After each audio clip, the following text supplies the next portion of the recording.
வெளிநாடுகளில் கல்வி கற்றுவிட்டு அல்லது வேலை பார்த்துவிட்டு இந்தியா திரும்பிய மாணவர்களுக்கும் வெளிநாடு வாழ் இந்தியர்களுக்கும் மத்திய அரசு ஒரு மிகப்பெரிய ஜாக்பாட் செய்தியை வெளியிட்டுள்ளது.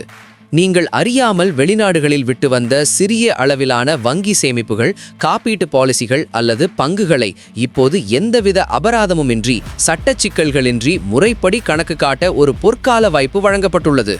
இதற்காக வெளிநாட்டு சொத்துக்கள் சிறிய வரி செலுத்துவோர் வெளிப்படுத்தல் திட்டம் 2026 என்ற புதிய திட்டத்தை பட்ஜெட் 2026இல் மத்திய அரசு முன்மொழிந்துள்ளது. பொதுவாக இந்தியாவிற்கு திரும்பும் பல மாணவர்கள் தங்களின் சிறிய இருப்பு கொண்ட வெளிநாட்டு வங்கி கணக்குகளை மூடாமல் வந்துவிடுகிறார்கள். அதேபோல் ஊழியர்கள் தங்களின் ஓய்வுப்புற பலன்களை இந்திய வருமான வரி தாக்கல் படிவத்தில் குறிப்பிட தவறிவிடுகின்றனர். இது வரி ஏய்ப்பு செய்யும் நோக்கத்தில் செய்யப்படாமல் ஒரு தற்செயலான பிழையாகவே நடக்கிறது என்றாலும் தற்போதைய சட்டப்படி இதற்கு சிறை தண்டனை மற்றும் அதிகப்படியான அபராதம் விதிக்க வாய்ப்புள்ளது. இந்த கவலையை போற்றவே இந்த புதிய ஃபாஸ்ட் டிஎஸ் 2026 திட்டம் கொண்டுவரப்பட்டுள்ளது.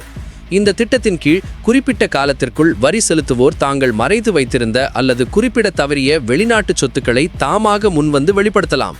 குறிப்பாக அசையா சொத்துக்களை தவிர்த்து, அதாவது நிலம், வீடு போன்றவை அல்லாத மற்ற வெளிநாட்டு சொத்துக்களின் மொத்த மதிப்பு 20 லட்சம் ரூபாய்க்கும் குறைவாக இருந்தால் அவர்கள் மீது கருப்பு பண தடுப்புச் சட்டத்தின் கீழ் அபராதமோ அல்லது தண்டனை நடவடிக்கைகளோ எடுக்கப்பட மாட்டாது என அறிவிக்கப்பட்டுள்ளது. மத்திய அரசின் இந்த தளர்வு ஏன் இப்போது மிக முக்கியமானது என்றால், பல்வேறு நாடுகளுடன் இந்தியா மேற்கொண்டுள்ள தானியங்கி தகவல் பரிமாற்ற ஒப்பந்தத்தின் மூலம் இந்தியர்கள் வெளிநாடுகளில் வைத்துள்ள கணக்குகள் குறித்த தகவல்களை வருமான வரித்துறை ஏற்கனவே துல்லியமாக பெற்று வருகிறது. இந்த தரவுகளை ஆய்வு செய்த போது பல பான் கார்டு வைத்திருப்பவர்கள் தங்களின் வெளிநாட்டு வருமானத்தை முறையாக காட்டவில்லை என்பது தெரிய வந்துள்ளது. அவர்களுக்கு தண்டனை வழங்குவதை விட முறைப்படி கணக்கு காட்ட ஒரு வாய்ப்பு வழங்குவதே அரசின் நோக்கம். இந்த புதிய ஃபாஸ்ட் டிஎஸ் 2026 திட்டம் நிதி மசோதாவின் ஒரு பகுதியாக இருக்கும் என்றும் மத்திய அரசு அறிவிக்கும் தேதியிலிருந்து இது அமலுக்கு வரும் என்றும் தெரிவிக்கப்பட்டுள்ளது. குறிப்பாக இந்த விதிமுறை மாற்றம் 2024 அக்டோபர் 1ஆம் தேதியிலிருந்து முன் தேதியிட்டு நடைமுறைக்கு வரும் வகையில் அமல்படுத்தப்பட உள்ளது. இதன் மூலம் தெரியாமல் செய்த பிழைகளுக்காக சட்டச் சிக்கலில் சிக்கித் தவித்த ஆயிரக்கணக்கான நடுத்தர வர்க்கத்தினர் மற்றும் மாணவர்கள் இனி நிம்மதியாக இருக்கலாம்.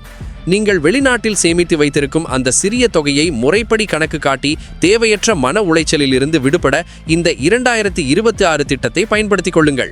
இது போன்ற முக்கியமான நிதி செய்திகளை தெரிந்து கொள்ள தொடர்ந்து இணைந்திருங்கள்.